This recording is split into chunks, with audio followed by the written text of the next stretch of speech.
ఇవాళ పెసరప్పడాల గురించి తెలుసుకుందాం. బయట అమ్ముతారు. వేరే వేరే షాపుల్లో ఎక్కువ అవి మిగతా వాటిని అమ్ముతారు గానీ, ఇవి రేర్ షాపుల్లో అమ్ముతారు.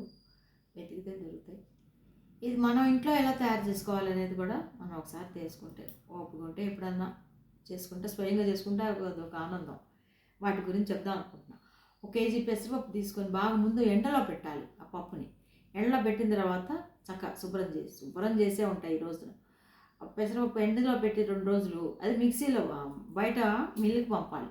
ఆ పిండి తీసుకొచ్చేసి ఇంట్లో ఏం చేయాలంటే 7కి 7కి కాఫీ తాగేసిన తర్వాత మీరేం చేస్తారంటే ఆ పిండి తీసుకొని నీళ్ళతో కొంచెం కొంచెం నీళ్లు పోసుకుంటూ ఉప్పేసి కలపాలి.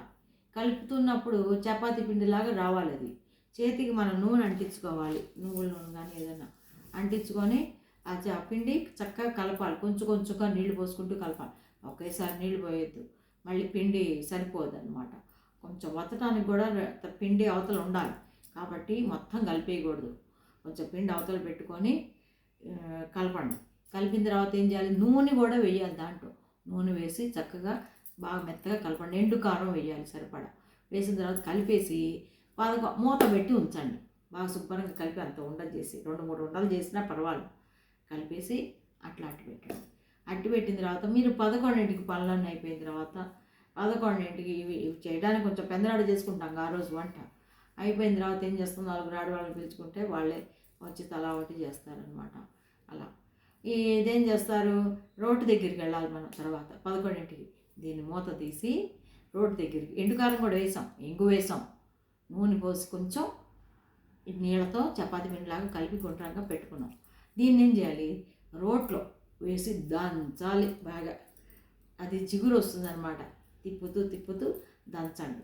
దంచడం కొంచెం కష్టం, కొంచెం స్ట్రెయిన్ ఉంటుంది. దంచిన తర్వాత ఏం చేయాలి, ఒక పావు గంట దంచండి. ఎంత దంచితే అంత జిగురు వస్తుంది చక్కగా అది. అప్పుడు ఏం చేయాలి, మనం అది తీసుకొచ్చేసుకొని ఒక గిన్నెలో పెట్టుకొని మూత పెడుతూ ఉండాలి, మర్చిపోకూడదు. గాలి వచ్చిందంటే మనకి చేయటానికి రాదు అప్పుడు. అదేం చేస్తారు, ఆ గిన్నెలో పెట్టుకొని మనకు కావాల్సిన కొంచెం కొంచెం తీసుకొని యువతలు పెట్టుకొని రౌండ్గా చేసుకొని వాటిని పక్కన పిండి పెట్టుకొని పెసరపిండి పెట్టుకోండి. కొంచెం బియ్య పిండి కలుపుకున్న పర్వాలేదు, కలుపుకోపోయిన పర్వాలేదు. అచ్చంగా పెసరపిండి తీసుకొని ఒత్తండి. ఒత్తేసి చపాతీలాగా ఒత్తేసి నీడన ఆరపెట్టాలి. నీడన ఆరపెడుతుంటే కొద్దిసేపటికి ఇవన్నీ చేసే లోపల అవి పెళకమంటూ పైకి లేస్తాయి అన్నమాట. అవి ఆరుతున్నాయని అర్థం. ఇవి ఇక్కడ చేయటం, అక్కడ మనం ఆరబెడుతూ ఉంటాం. అది ఇంకోళ్ళు చేస్తూ ఉంటారు. చిన్నపిల్లలు ఉంటే వాళ్ళు చేస్తారు, ఇటు అటు తిప్పుతూ ఉంటారు.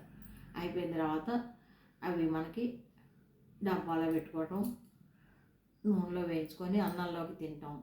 ఇంకోసారి ఏం చేస్తాం, ఖాళీగా ఉన్నప్పుడు ఎప్పుడైనా సాయంత్రం పూటలు ఎవరైనా కాలక్షేపానికి కూడా నూనె లేకుండా వేయించుకోవచ్చు, నూనెలో వేయించుకొని కమ్మగా తినచ్చు. పెసర అప్పడములు పెద్దవాళ్ళు చెప్పారు, నేను మీకు చెప్తున్నాను. అందరికీ కాదు, కావలసిన వాళ్ళు నోట్ చేసుకుంటారని అనుకుంటున్నాను.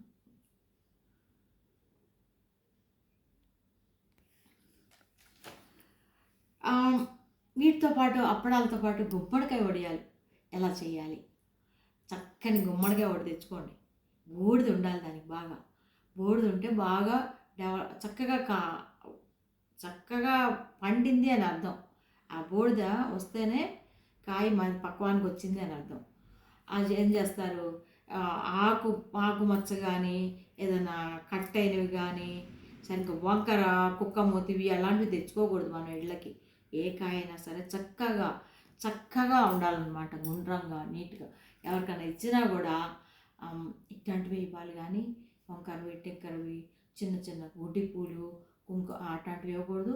ఫలాలు కూడా మంచివి ఇవ్వాలన్నమాట. మంచివి తెచ్చుకోవాలి, మంచివే ఇవ్వాలి. ఇస్తారు, అలాగే చెప్తున్నాను, మామూలుగా చెప్తున్నాను అనమాట. కొన్ని వంకర అమ్ముతాడు, అవి మనం తెచ్చుకోకూడదు.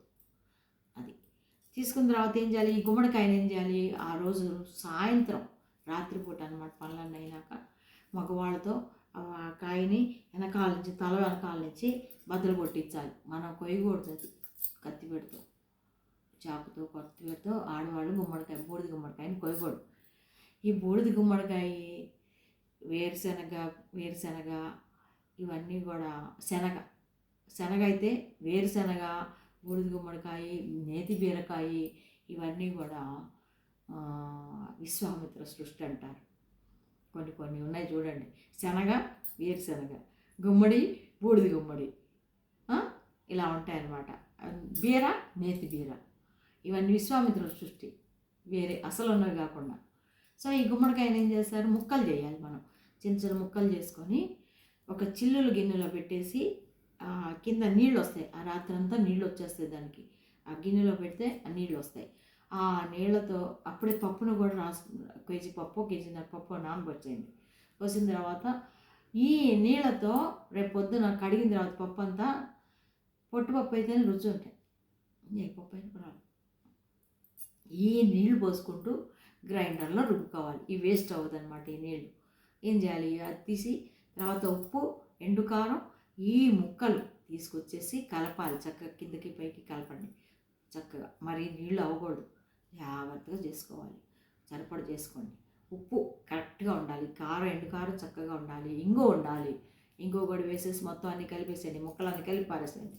కలిపిన తర్వాత ఏం చేయాలి, మనం పైకి తీసుకెళ్ళేసి తడిగుడ్డ, కాటన్ గుడ్డ, ఎండు ఎండు ఎండు మైనంగ్ సంచులు వేస్తున్నారు ఈ మధ్య, అవి వేయకూడదు. మైనంగ్ సంచులకు వాసన, అది ఒక దాంట్లో ఉన్నటువంటి ఇది కూడా దీనికి దిగుతుంది వాసన, కాబట్టి అట్లా వద్దు. కాటన్ పాత చీర కానీ ఏదన్నా తీసుకొని చక్కగా పెట్టేసేయండి. పెట్టేసి అదేం చేయాలి, తడపాలి. ముందు తడిపి ఆ నీళ్ళు లేకుండా చూసి అన్ని పక్కల రాళ్ళు పెట్టుకొని దాని మీద వీటిని ఒక పక్కన నీళ్లు పెట్టుకోవాలి. మనం ఒక గిన్నెలో పెట్టుకొని చెయ్యి తడుపుకుంటూ చక్కగా చిన్న చిన్నవి చక్కగా కొంచెం పెద్దవే వస్తాయి. మామూలు అయితే వడియాలు ఎంత చిన్నవి కావాలన్నా వస్తాయి, కానీ ఇవి కొంచెం పెద్దవే వస్తాయి.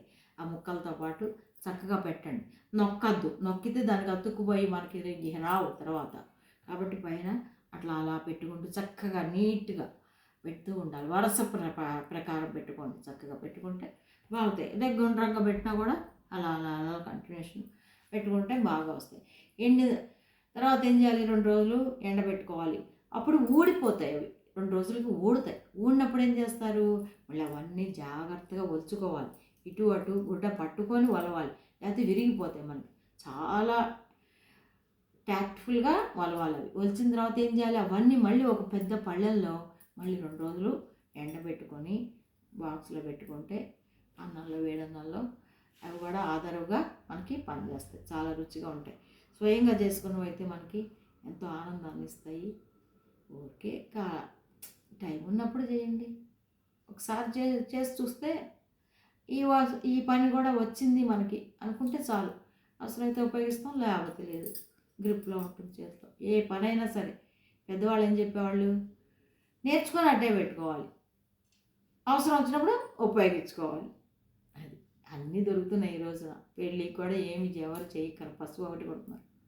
కానీ కొంచెం సొంతంగా చేసుకుంటే అదొక హ్యాపీనెస్ అని నేను అనుకుంటున్నాను. నేర్చుకొని అట్టే పెట్టుకోండి. ట్రై చేస్తారని అనుకుంటున్నాను. ఈ కామెంట్స్ కూడా చెప్పండి.